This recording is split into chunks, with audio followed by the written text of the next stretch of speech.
આણમાં કે ફેરો સફળ કરવો હોય તો ભગવાનનું રામનું નામ લેવું પડશે, કૃષ્ણનું નામ લેવું પડશે.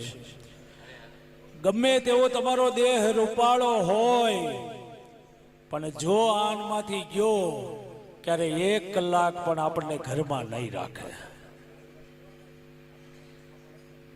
થોડોક સમય મોડું થશે કે કાઢો કાઢો, હવે આમાં દુર્ગંધ આવે છે, ઘરની બહાર કાઢો. કાંઈ હારે આવવાનું નથી, ખાલી ભગવાનનું નામ લેશો એ હારે આવવાનું છે.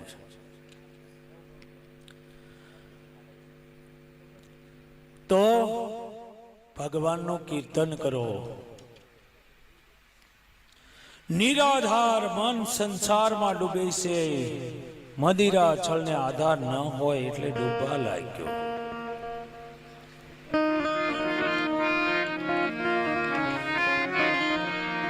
ગજેન્દ્ર એકલો પડી ગયો કે હવે તો મારું કોઈ નથી, હવે શું થશે? હે ભગવાન, હવે તો હું તારા આધારે બેઠો છું. એવા જ્ઞાની પુરુષનો કાળ પણ શું કરી શકે? સર્વમાં જેને ભગવત ભાગ જાગ્યો તે કાળના મુખમાંથી છૂટી જાય છે.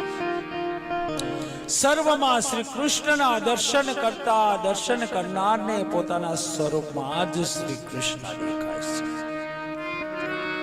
તમારા સ્વરૂપમાં શ્રી કૃષ્ણના દર્શન કરો તો કાળ મારી શકશે નહીં.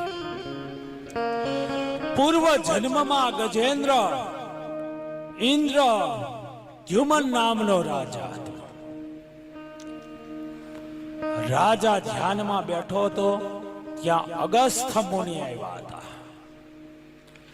રાજા ઉઠીને ઊભા થયા નહીં. મુનિને લાગ્યું રાજા મારું અપમાન કરે છે, રાજા મારું અપમાન કરે છે. ભગવાન કરતા પણ ભગવાનના ભક્તો વધારે માન રાખજો. જો ભગવાન